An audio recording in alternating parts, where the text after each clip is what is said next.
Thank you very much for attending this session.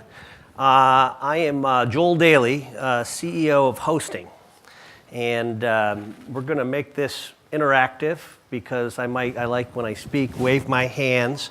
Sometimes I get a little excited, and if I get excited, sometimes I spit.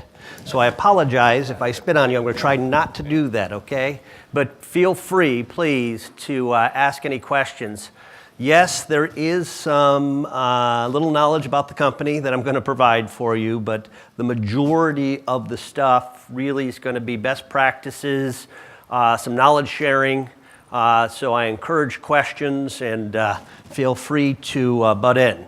Now, if I start going on a topic and I am just rambling, somebody has to yell out squirrel. That will get me back on track, and we'll make sure we'll make sure that we get through all the presentation here.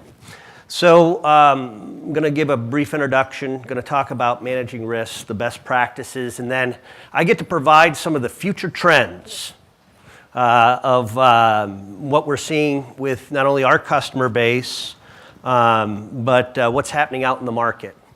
So real quick, Hosting's a mid-size enterprise. We've been in the IT services business for a long time. We've got a rich history as it relates to mission-critical applications. We got roughly around 2,000 customers that are out there that we support. And really the common theme with our customer base is what I call the compliant verticals. Those folks that have some type of, traditionally from a vertical standpoint, your classic ones are healthcare, retail, financial services, and or any technology companies that support them. There's some type of certification and stronger security requirements that are out there. Now, I love that because those are the folks that are a little bit sometimes forced to do the right thing due to the compliance requirements that are out there. I'm just going to set that down. Just a big picture from a recovery standpoint. This is the number of protected servers, the data, the failovers that we do. Just to give you maybe a little bit more history on myself, I've been in the IT services business for over 20 years. And did multiple companies that focused on really mission-critical applications. Ages ago, I used to manage the Expedia assets. And when you did a high-availability solution probably 15 years ago or 10 years ago, whenever the heck it was very expensive and very complex. Matter of fact, the rule of thumb that was out there is that if you wanted to have a high-availability production environment, it usually was around 134%. And what is 134%? Well, you had to replicate your actual production environment, and then you needed around 34% of additional technology expenses in order to replicate things to make that happen. And the changes that we have seen over the last 15 years have been absolutely outrageous. Matter of fact, the solutions, the cost points, and the automation are really wild. Matter of fact, that 134%, you can really get a good solution that's out there for around 30 to 50% of your production environment. You can even go a little bit cheaper if you wanted to, but it's just a radical change in greater capabilities at a lower cost point. So as I was thinking about this speech and getting ready for some best practices and lessons learned, I had the fortunate opportunity of participating in an exercise with a golf course that's Erin Hills. I actually did two things for them. I am very passionate about customer service and customer training. We've created a customer service program. I went to Zappos. My wife thought I was just gambling in Vegas. And then also to Zingerman's, which is a Jewish deli up in Ann Arbor, and was able to take their customer service training programs, and I got to do customer service training for Erin Hills. They're hosting this year, this June, the U.S. Open. So there was around 113 USGA and folks that work at the golf course. After I did that event, they then called me back again for my real job. And my real job was doing we helped support a planning, both from a business continuity and from a disaster recovery standpoint for the U.S. Open at Erin Hills. And let me tell you, the interesting thing is when you ever do event disaster planning, it's a challenging task. You know, a lot of us manage mission critical applications that are running all the time. And we have the money, we have the investments. And when you have one big event that happens in which thousands of people are coming, and you need all this network access and wireless access and everything else, it poses some challenges. And it was a great exercise for me from a refreshing standpoint, getting my noodle going on some of the major challenges and some of the stuff. And so I just wanted to share some of the lessons learned and the methodology. I just spent a lot of time going through this with these folks, with our team. And one of the concepts that we had out there is at the end of the day, when we went through all the different technologies and everything else, it really came back to the basics. And so we had a great opportunity of working with a Navy SEAL. I'd go around and give speeches on technology, but people get sick of listening to me. So at one point, we worked with a former Navy SEAL, Eric Fohart, who's CEO of a company. And he would go around and give presentations to our customers, and it was just absolutely touching. He tells a story about Super Bowl night in Iraq in which he lost one of his closest friends. And then you'd have all these questions and everything else, and at the end they'd say, hey, how come the Navy SEALs are the best? And so one of the phrases that we use around our company when we apply and working with our customers is that the best companies do the basics better. The who, the what, and how to respond. And it sounds so simple because you'd say, hey, these people must be the best athletes, they must be the best sharpshooters, they must do all these other things. And at the end of the day, to have very good operations and to be ready for anything that happens, it's basically practicing and doing the basics better. And so as we did our consulting work for Erin Hills, this was a major theme that came up of just basically understanding the who, the what, and the how to respond. Matter of fact, I went through the methodology of what that assessment was. And some of these things are simple, but some of them are a little bit more complex. But the basics as it relates to the who, the what, and the how come back to ownership. What is it? I cannot tell you how many different companies I dealt with. I do understand it now. I would go into a particular company and they wouldn't even know the assets that they had. They wouldn't know the applications that they had. And you'd say, how the hell could that happen?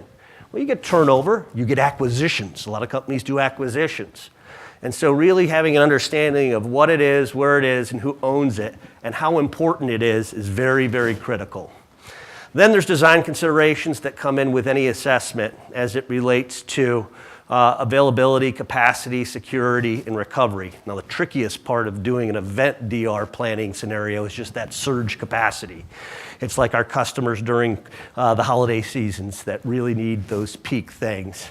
And the last piece, obviously, is what are the operational considerations? And are you ready for that? How are you monitoring? How are you responding?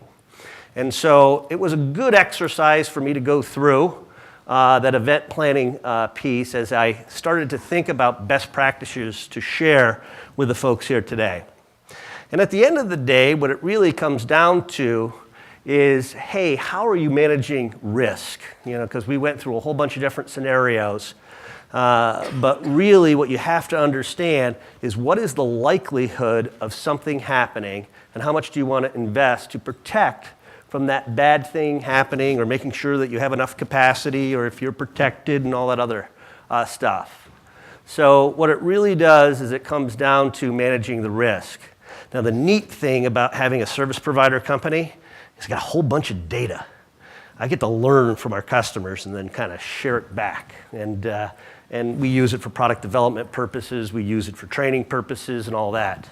But I had the opportunity to take a look, we do it on a recurring basis, what are the reasons for the top failures that are out there? because that's really what you have to manage. You have to manage the risk, what's most likely to happen. So this is actually from our customer base. Number one thing is actually clinical disasters. I love this little Homer Simpson one. I was trying to find, and gosh, I shouldn't even say this. This is probably bad. I was trying to find the person that took down the internet a few months ago. I was wondering if there's a picture of that person, but I couldn't find it. It's probably best, right, of that piece. But we have been through that. I have been through that, in which the number one thing, like it or not, is human error. Matter of fact, one of the tools or techniques that we utilize is a thing called checklist manifesto. Does anybody know what the checklist manifesto is? I got a guy that used to work for me. He definitely knows what the hell it is. Because like it or not, if you have humans involved, it's basically based off the premise of doing a simple checklist. There were folks that, surgeons, it was a guy came up with this to say, hey, if you're going to go do surgery, there's simple steps that you have to do in order to improve your failure rate. And they developed the checklist manifesto. The reason I know this is because my brother's a doctor and his roommate is the guy at Johns Hopkins that's in the book. And we said, hey, we work with a lot of smart people, and if there's going to be human error, what you want to do is have the checklist manifesto, where you simply have peer reviews.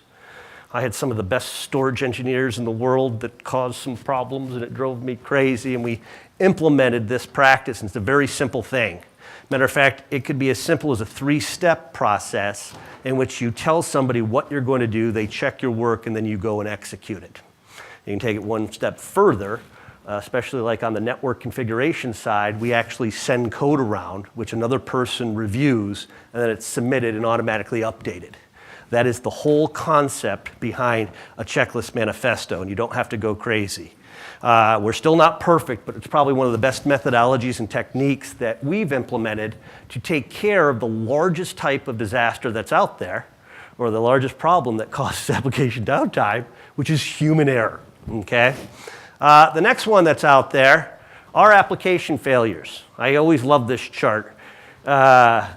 Basically, for those, I don't always test my code, but when I do it in production. Shame, shame, shame. But I hate to say it. It is a reality for a lot of folks that are out there. Now, that is not the right thing, but you would not believe how many folks actually do that. And there's constraints as it relates to highly complex applications that are integrated across multiple clouds and different locations, and I understand that. But application failure is one of the top, issues that really causes problems. Now, what is happening now, and it's a little bit of the trend that I'm going to talk about in the future, there are 3 ways of making stuff happen. This is the Joel Daly short checklist of making anything happen. The first thing is you report on it, right? So if you have a problem, you look for your trends and you report on it, whether it's ticketing or what have you. The second thing, and the most important thing in the world, is to actually automate it. And if you can automate it and take people out of the equation, you can really prevent things from going wrong. The reason I bring this up is that if you look at the technology tools that are out there today, we are sponsored here. We're all here because of Zerto. And if anybody's done this business for multiple years, it was hard. It is hard. And they have taken a very complex problem and provided a simple solution. It's really amazing. It really is outstanding through automation. And the last piece is basically you got to stop the process. If you report on it and you automate it and it still doesn't work, then you got to stop the process. Do we have any salespeople here? All right, so this is my little joke on the, please don't take offense to this, but this is the example of stopping the process.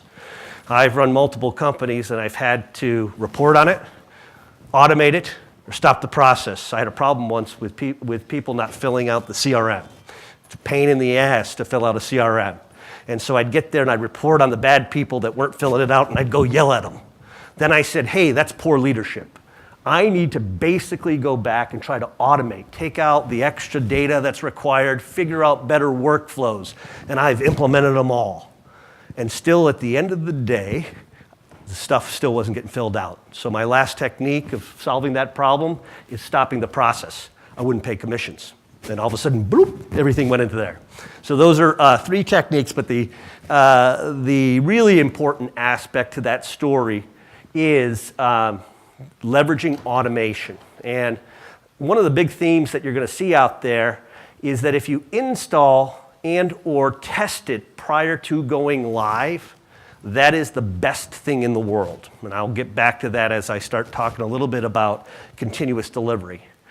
And the last one, my wife knows this.